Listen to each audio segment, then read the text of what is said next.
Welcome, thinkers and truth seekers, and anyone who's ever felt guilty about forgetting to take up the recycling, to another episode of Riz Talks. I'm your host, Riz, and today we're exploring a topic that is gigantic and getting worse by the day. From the soil beneath our shoes, across the ocean's depths, and up in the sky. Here on Riz Talks, our mission stays the same. Think again. Look past the headlines, the half truths, and dig into the real story using facts, history, and global data. Let's talk about pollution. Because the world is complex and the tales we tell ourselves are often far too simple. So today we ask, how did we end up turning our own planet into a cluttered, polluted, slowly overheating storage unit? And more importantly, what do we do now?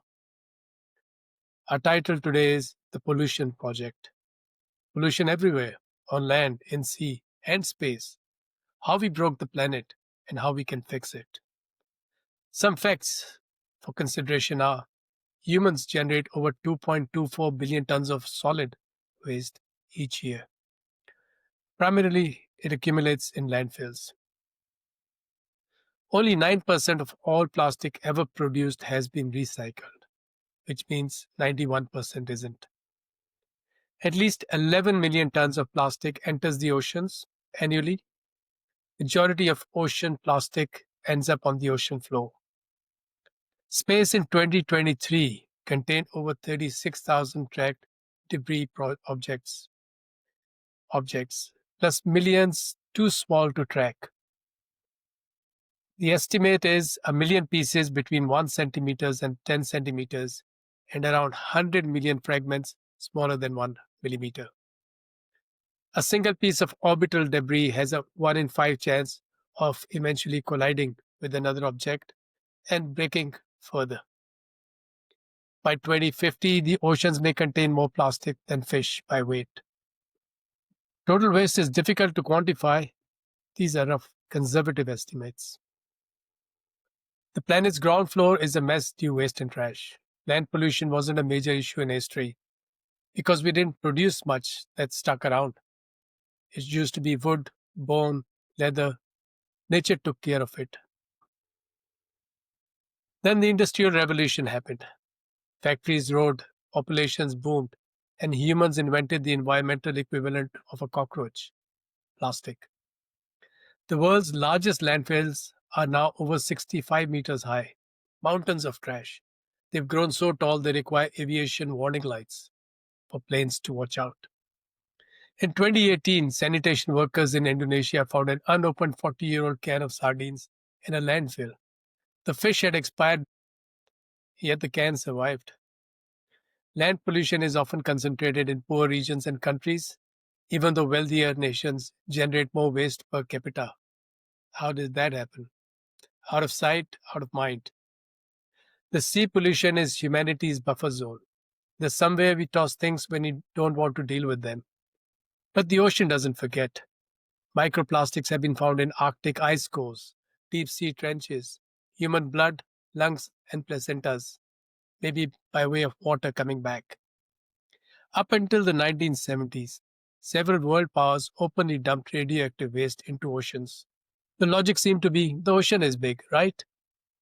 The Great Pacific Garbage Patch isn't an island, it's more like a plastic soup, situated between Hawaii and California. It is a vortex of floating trash. If it were a country, it'd be the eighth largest nation in the world. And the final frontier space is another collection of debris, with no one taking the responsibility to clean up. What it was a pristine frontier, but the moment we got there, we dropped things. There's a bag of astronaut vomit orbiting Earth from an Apollo mission. Debris travels at 28,000 kilometers per hour. A 1 centimeter piece can destroy a satellite. A cluster of collisions could trigger Kessler's syndrome, making space travel extremely dangerous for decades or even centuries. Space traffic jams aren't theoretical anymore. So, how do we save humanity from itself? We've talked about the mess. Now, let's talk about the mob. Whereas space and marine are not taken seriously yet, land solutions include circular economies. designing products to be reused, repaired, or composted.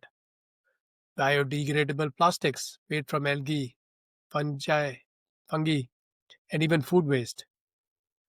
Smart waste systems. Cities like Seoul use AI driven waste sorting and have achieved 60% plus recycling rates. Ban planned obsolescence. Phones, computers, all of these electronics should die after two software updates. Sweden recycles so efficiently it imports waste to keep its recycling plants running. Let's talk ocean solutions. That requires more cleanup projects, removing debris using autonomous floating systems, bioremediation, remediation using bacteria to break down oil and plastics, international fishing laws reducing lost coast nets, which make up 10% of ocean plastic, coastal community empowerment. Local cleanup drives can collect millions of kilos of waste yearly.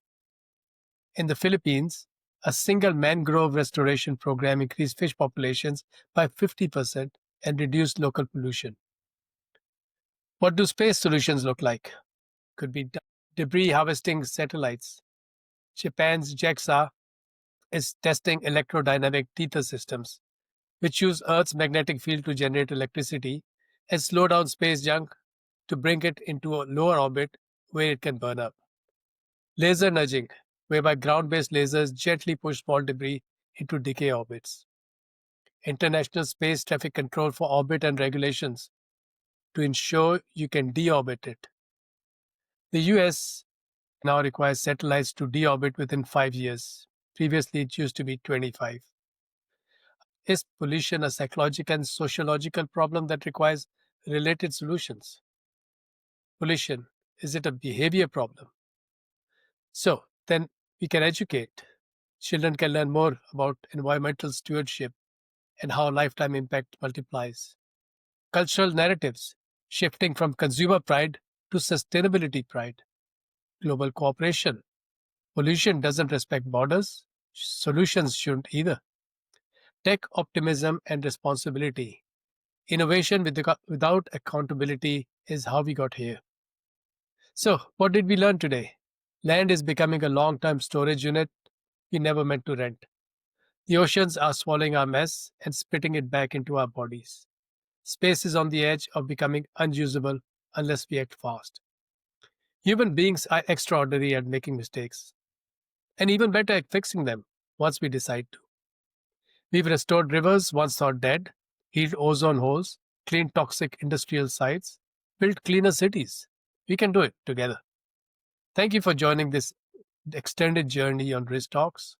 Ask yourself, what small change can I make today that creates a better tomorrow? Share this message, challenge your assumptions, join the conversation, and don't forget to subscribe. This is Risk Talks. Be curious, be kind, and come back for more.